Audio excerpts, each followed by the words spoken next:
Hello, Sacred Souls. It's Susanna from Alamanic Shaman.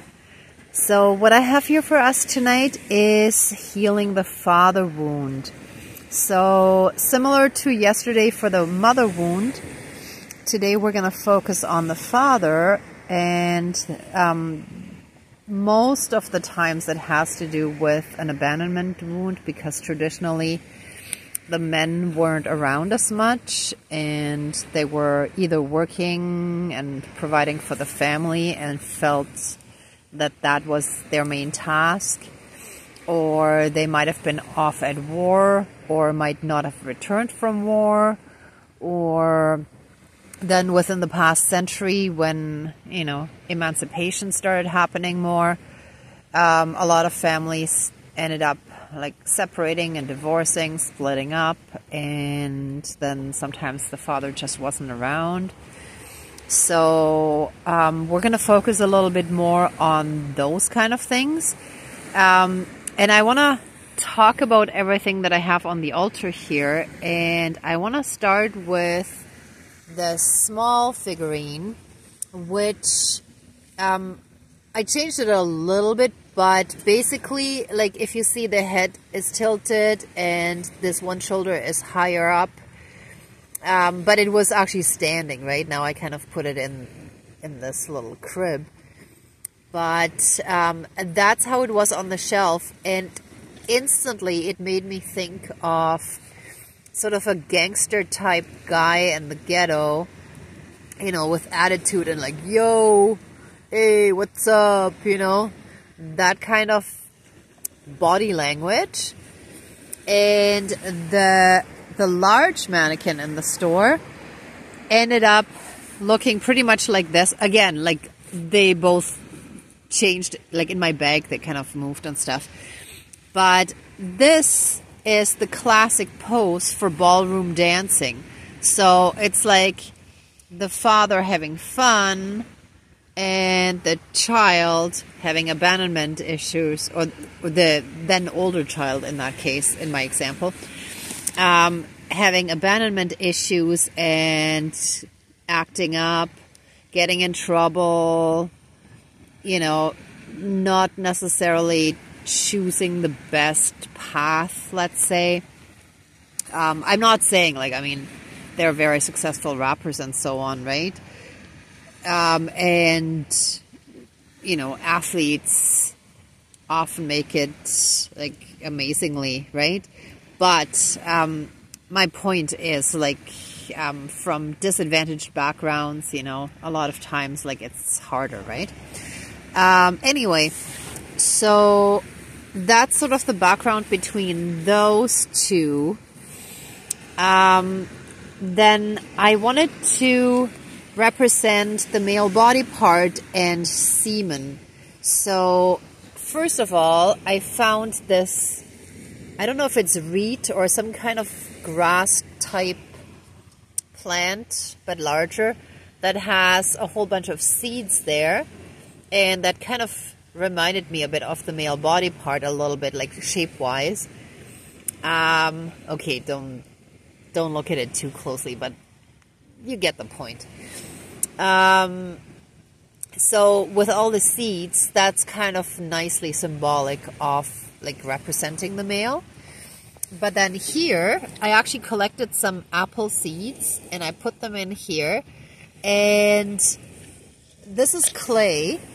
And I wanted to actually create a little, almost like a mini plate or something, or a bowl that is shaped like the male body part. But as I started creating the hollow space, I looked at it and it looked like one of those baby bundles, especially the native people like to wrap their babies, and it kind of looks like that shape, right? And I wanted to have the seeds at the top where it would be, but I kind of put them in sort of where, the head of the baby would be in the baby bundle. So that's kind of the story behind this one. And then what I found very interesting is the feather from yesterday did not burn, but it almost looks like the one side singed away and the other side is still there, which is, again, very symbolic that, yeah, some of our darkness comes from the maternal side and the other half from the paternal side, right? So we're going to put this in again tonight, and I'll make sure that it burns this time. Then, of course, I have the scissors again for the cord cutting. I didn't bother painting this one black. But I do have the wire from yesterday that I want to kind of just throw on there. Kind of like this. Just again to represent that whole dark energy and aura that the abandoned child has, or any other person with an unhealed father wound, right? And differently from the peace dove, for today, I thought I actually wanted to put a heart in there. So I have some red wax here, and I made a heart. Because a lot of times, like traditionally speaking, the women were the ones who cared after looked after the children, cared for the children.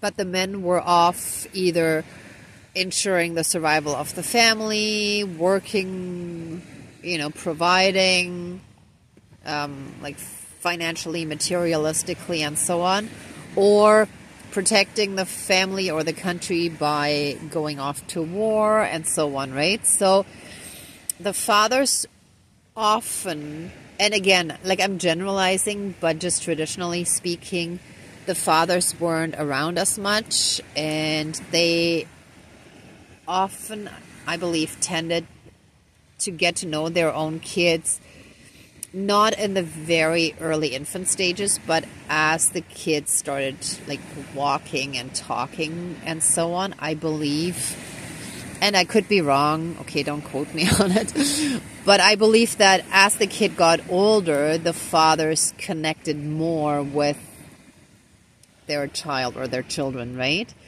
So there's also like a lot of heart healing that has to happen for both, like the fathers and the children, right?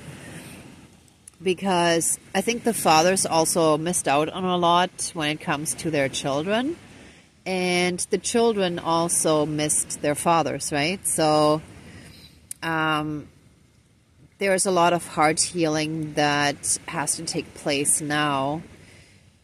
Just like the women had to learn to step into their power and, kind of take charge of their lives.